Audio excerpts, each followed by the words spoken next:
Now, Pusha T, your brother, the other half of the Clipse. Yes. In an interview, he's quoted saying, "My brother is the realest. Him doing this book is him slapping me again, telling me that he's better than me, and he knows I can't write a book," end quote. What is your response to that? That dude is too much, yo. That dude is too much.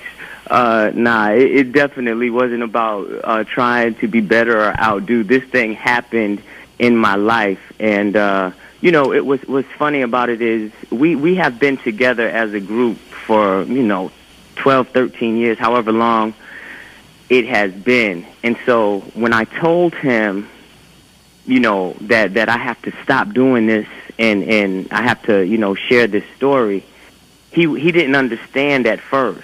And then I took the manuscript to his room. We were in L.A. and just to let him, because I couldn't get it out. I couldn't tell him all these things that had happened to me. And when he read it, he was just in total awe. He called me like 6 in the morning, and he called me at 6. I went up to his room and we talked about it. And he told me that he totally got it. He totally understood, and he was like, "I didn't know." And it was just the wow factor. And he's been very, very supportive. But we support each other. Like, people think we're not touring together right now. He's doing his solo project. Like, before the rap, after the rap, that's my mama's son. That's my brother. Right. We laugh, we joke, we talk, or whatever. It ain't nothing between us. That is any kind of dysfunction or anything. Right. How is he doing now that he's signed to Kanye with good music and everything? Man, listen, I talked to him yesterday. He's doing great.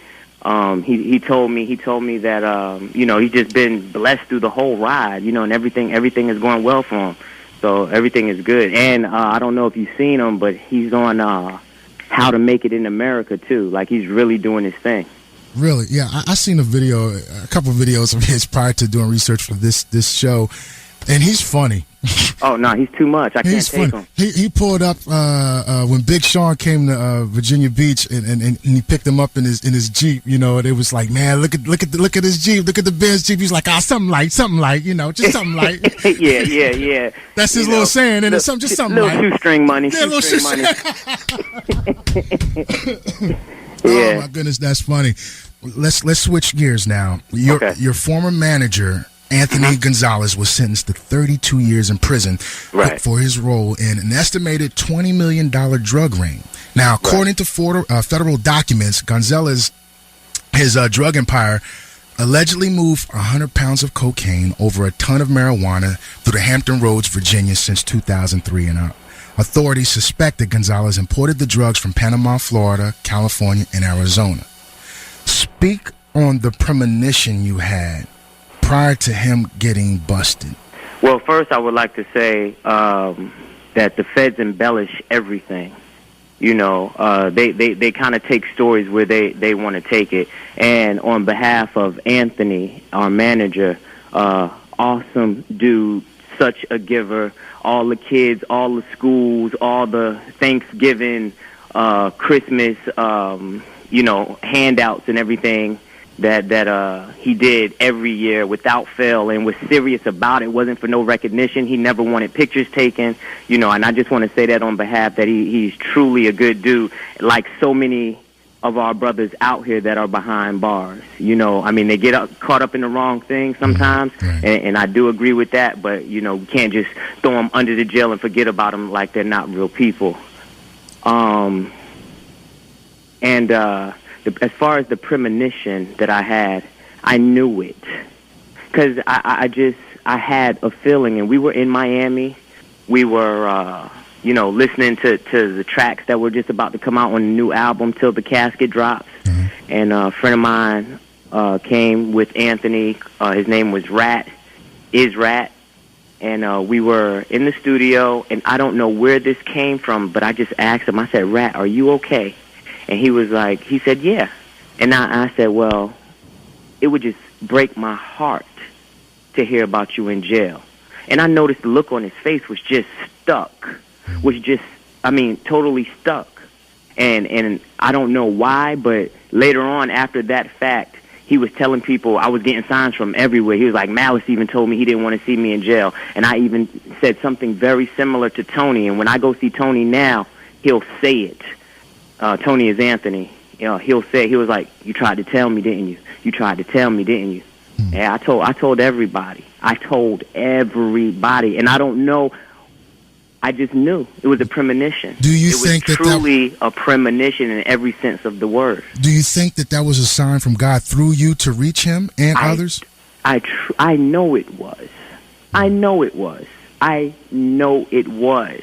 Because I knew what I had been through, and it was just that season for that, and it was like it was a cleansing going on, as if to say, get your act together, you know. And I was telling everybody in our circle, and we had like 6 friends go down, you know, and I talked to them, and they saw the difference in me. They saw what God had done in my life. They didn't know what.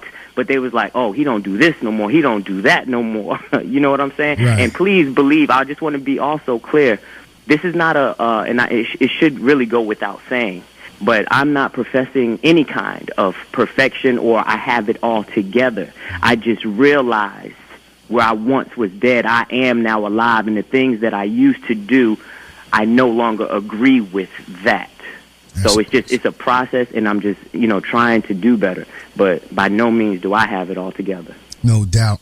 Malice, I found it interesting how your relationship was with Pharrell of the Neptunes. You and your brother, y'all grew up with Chad and Pharrell. Mm-hmm. And I want people to get the book to find out, you know, what you basically say. But in the book, there was a point where you had, I don't know, I guess some ill feelings towards him, or you felt a certain kind of way. Have you spoken to Pharrell since your book came out? And if so, how has your friendship changed? No. Our friendship has always been a great friendship. Let me tell you something, and I really believe I made this clear in the book. We're not one of those groups that come out and you know, you have a problem and you start airing out dirty laundry, and it's never been that way. Within any family, there are disagreements, right. You know, and that's all it was a disagreement, and in the way some of the things were handled, you know. But there's never been any ill will or any, you know, bad feelings toward each other. We had disagreements, as any family does. I would never sit here and say this happened because of that or because of someone. What a lot of people have to understand is promotion comes from the Lord. Promotion doesn't come from Pharrell Williams. Promotion comes from the Lord. So if I wasn't getting anything that I wanted, it was because of me and myself, and I definitely had done enough to block my own blessings. And not only that, God uses people in position. Hey, nah, he can't get that right yet. You know, it's not about people in general, like Ephesians 6:12, for we wrestle not against flesh and blood. So it's not against flesh and blood, it's spirits, man. It's definitely spirits out there. And Pharrell and I are 100% great. You know, I learned my own lesson. Right. And in that book, you'll see that all fingers are pointed toward me. I mean, have you ever seen anyone air themselves out like that before? Like, it's all about me.